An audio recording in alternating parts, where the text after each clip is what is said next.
Hello, Diaz നാച്ചുറൽസിൽ നിന്നാണ്. ഞാനിവിടെ വന്നിട്ട് എപ്പോഴും ഞാൻ വീട്ടിലുള്ള ഫുഡ് മിസ് ചെയ്യുമ്പോഴേ ഏറ്റവും മിസ് ചെയ്യുന്നത് പഴങ്കഞ്ഞിയാണ്. പഴഞ്ഞിയാണ് ഞാൻ ഏറ്റവും മിസ് ചെയ്യുന്നത്. ഞാൻ വീട്ടിലേക്ക് പോകുമ്പോഴേ അമ്മ വിളിച്ച് കേൾക്കും, എന്താണ് ഉണ്ടാക്കി വെക്കേണ്ടതെന്നൊക്കെ കേട്ടാൽ ഞാൻ അമ്മ പഴഞ്ഞി വെച്ചിരിക്കണേ എന്ന് പറയും. അപ്പോൾ നമുക്ക് ഇവിടെ ഭയങ്കര ബുദ്ധിമുട്ടാണ്. വീട്ടിലുണ്ടാക്കാം, പക്ഷേ നമുക്കിവിടെ വീട്ടിലങ്ങനെ പഴഞ്ഞിയൊന്നും വെക്കാറില്ല. നൈറ്റ് ടിഫിൻ ആയിരിക്കുമല്ലോ. അപ്പോൾ ഞാൻ കുറേ ദിവസം മുമ്പ് ജസ്റ്റ് ഇൻസ്റ്റാഗ്രാമിൽ സ്ക്രോൾ ചെയ്തുകൊണ്ടിരിക്കുമ്പോഴാണ് പഴയസോറ്.com എന്ന് പറഞ്ഞിട്ട് ഒരു വെബ്സൈറ്റ് കണ്ടിട്ടുണ്ടായിരുന്നത്.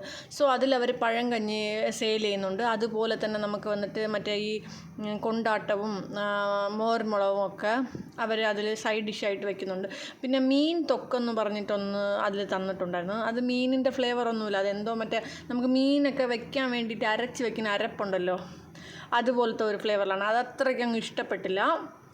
പക്ഷേ ഈ പഴയ സോറ് നമുക്ക് ഐ തിങ്ക് ഇത് നമുക്ക് 150 റുപ്പീസാണ്. 150 റുപ്പീസിന് നമുക്ക് നല്ല ഓർത്താണ്. അതിൽ നമുക്ക് തൈരും ചെറിയ ഉള്ളിയും അതുപോലെ തന്നെ നമുക്ക് പച്ചമുളക്, പിന്നെ മാങ്ങ അരിഞ്ഞിട്ടുണ്ട്. നല്ല പുളിയും ഇല്ല ഇനിപ്പും ഇല്ലാത്ത ഒരു തരം മാങ്ങ അരിഞ്ഞിട്ടിട്ടുണ്ടായിരുന്നു. സോ എല്ലാം കൂടി കണ്ടപ്പോൾ തന്നെ വായിൽ കപ്പലോടി എന്ന് പറയുന്നത് പോലെയാണ്. എനിക്ക് പഴഞ്ഞി ഭയങ്കര ഇഷ്ടമാണ്. അപ്പം നല്ല ടേസ്റ്റ് ഉണ്ടായിരുന്നു, നല്ല ടേസ്റ്റ്. ഞാനൊക്കെ വീട്ടിൽ സാധാരണയായിട്ട് നമുക്കതിൽ തൈരൊന്നും ഒഴിച്ച് കഴിക്കില്ല. നോർമലായിട്ട് പഴഞ്ഞിയും അതുപോലെ തന്നെ നമുക്ക് എന്തെങ്കിലും സൈഡ് ഡിഷ്, പിക്കിൾസ്, അല്ലെങ്കിൽ നമുക്ക് മീനിൻ്റെ ചാറ്, അങ്ങനെ എന്തൊക്കെയാണ് കഴിക്കുന്നത്. പക്ഷേ ഈ തൈരൊക്കെ ഇട്ടിട്ട് കഴിച്ചപ്പോൾ അടിപൊളിയായിരുന്നു, നല്ല ഫ്ലേവർ, അടിപൊളിയായിരുന്നു എന്ന് വെച്ചാൽ അടിപൊളിയായിരുന്നു, ഒർത്താണ്.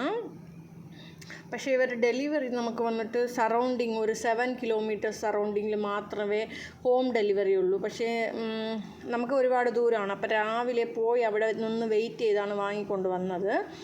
സോ അതൊക്കെ കഴിച്ചു. അത്രയേ ഉള്ളൂ ഇന്നത്തെ വ്ളോഗ്. Thank you.